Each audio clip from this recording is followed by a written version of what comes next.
Hey, Dino. A little something different today. Close the garage door. Make sure I don't have a walker behind me. Just listened to Clyde talking about scripture and Jeremiah talking about the heart being deceitful and desperately wicked. Really good show.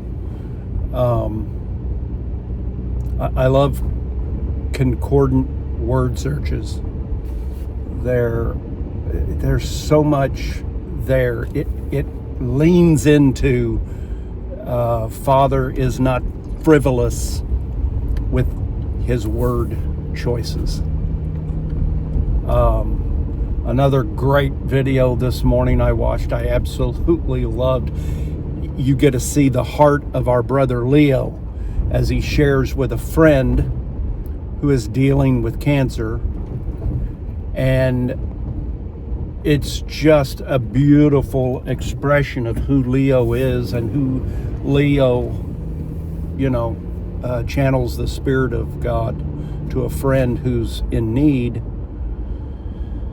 And he talks about death, where is thy sting? Really good. I appreciated his sharing. I thought of the word sting, and I thought of our framing of the word sting. To me, sting is small. It's a small thing. A sting is temporary. It's that last step before the transformation.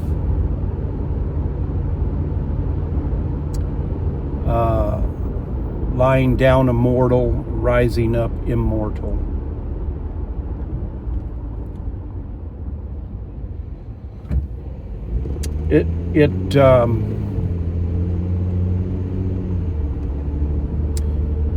We should want to know what we are reading. That is what's been, that's what's been placed in me, is a greater desire to know what these words are, what they mean, what they are saying to the creature. Let us not forget, we are the creature. More and more I get frustrated with the language and the words I hear when people are working out their salvation.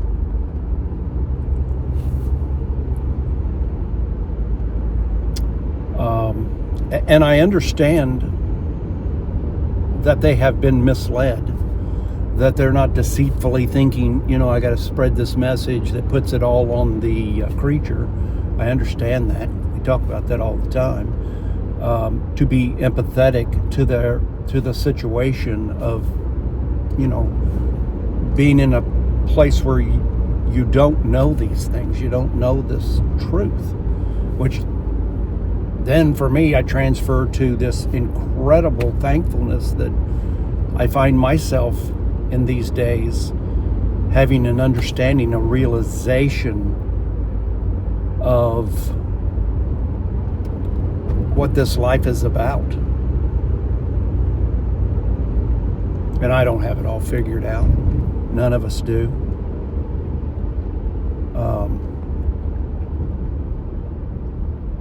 I don't know. I would encourage anybody to go look for on biblical resources. Go find Clyde talking about the heart. It's going to be a 3-parter, maybe a 4-parter. I've watched the first 2. The third is yet to be dropped. And Leo's 6-minute sharing this morning. Gosh, so good. Tremendous.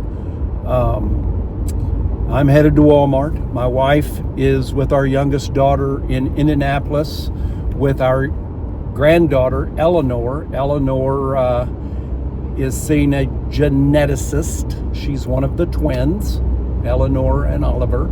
She has seen a geneticist to see if she has this NF1. I'm not even going to try and pronounce it. I am living in the moment, trusting Father for all these concerns, and grateful to Him that He has Eleanor just like He's got me. And we're going to wait and hear what how this is going to unfold, and see if our granddaughter Eleanor is going to be dealing with something for most of her life or whatever. We're just going to roll with it, and we're going to continue thanking God, and we're going to continue trusting God. Our daughter Emily has her firstborn Henry, which is a complete blessing and so awesome a young man. He's 4, and he is a brute, and he's autistic, but he's very high functioning. He is incredible. We have a blast with him. He goes to a couple of different therapy sessions. He's getting ready to do something in Evansville called Riding for Hope, which is therapy through horseback riding. So we're excited about that. And then she has these 2 twins, and now, of course, to add insult to injury, now she has a daughter with all these cafe latte birthmarks all over her body. If you have 4 to 6, they suggest you get testing for this NF1, which I think the other name for it is Recklinghausen disease. And little L has 36 of them.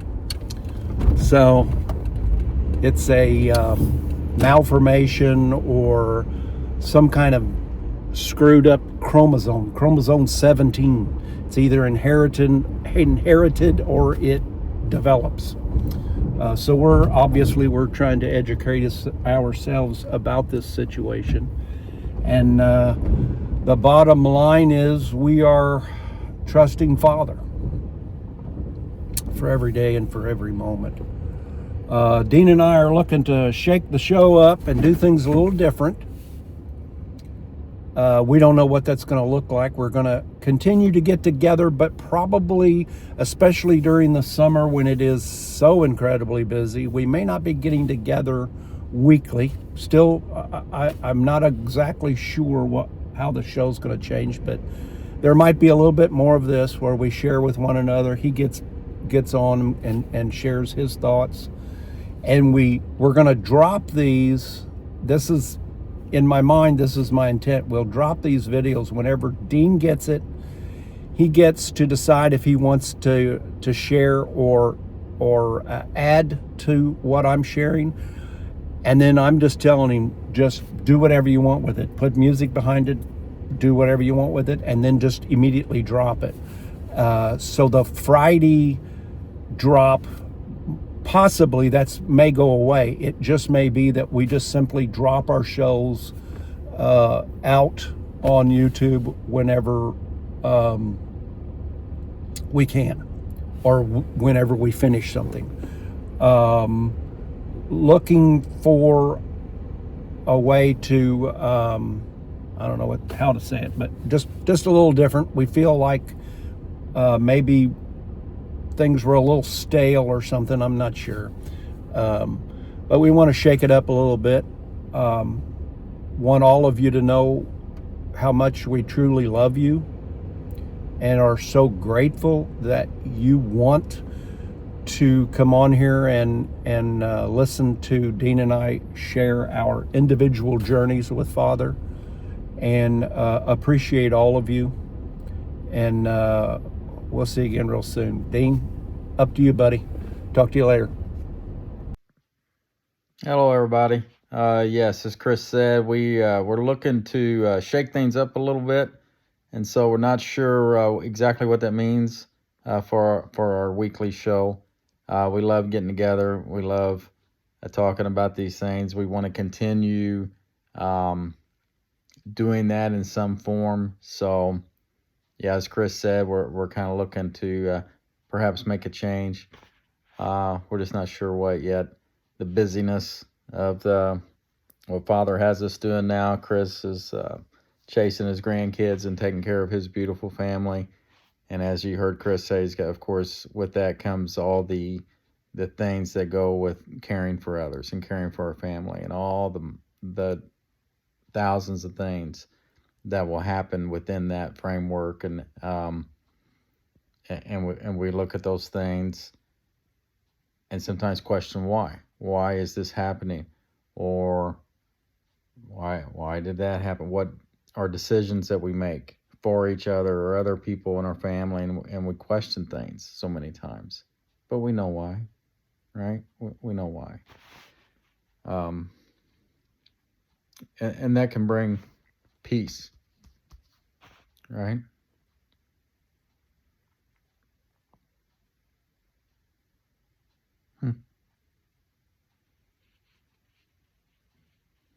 Yeah, I didn't know I'd get emotional now, but things shook up a little bit today for me. I just found out it's all fine. Everything's fine. Uh, it's just, I'm busy. Well, Chris, like I said, he's in his retirement years, and I'm looking, at my job, and when am I going to start doing something different? I'm not even going to use the word retire. I'm always going to be doing something. Chris is more busy now, working harder than he's ever worked. And so, but with that said, I work for a company, and that today learned that my company just declared bankruptcy. I believe I still have a job. I think that's all intact. But some of this money that I was investing, I'm questioning today, why was I investing money in a company that's going to go bankrupt? I know why, right? I know why I did that. This goes along with Clyde's beautiful talk on this desperately wicked heart verse from Jeremiah, I think it was. And of course, we do not have that, but we do have this complicated, complex heart. We don't know why we even do things we don't even understand sometimes. And if you start questioning that and think that that's you, things can bother you. Like, why did I make a decision? Like me, why did I invest money in a company going bankrupt? Because where'd that money go? It went bye-bye. It's gone. So, but it's all okay. Father wrote that story. There's reasons behind it, right? This happens to everyone in the world, questioning, why did I make that decision? Why did this happen? That gets so complicated. Who can figure that out, right? That goes with Clyde's talk on the heart and the decisions that we see each other making, and we don't really know why we're doing that. But Father wrote the story. So when we know the sovereignty of Father, sovereignty of God, we know that he's doing this, and all these things are for our benefit. Even the worst kind of sufferings, whether that's self-loathing as far as decisions, or some kind of something happens to a loved one, all these sufferings are going to work for the good. So I'm thankful for that. Well, Chris, we'll get together, and we'll try to decide or see what's next for us. See what Father has next for us. How about that? Love you all out there. Have a great week. See you next time. Bye.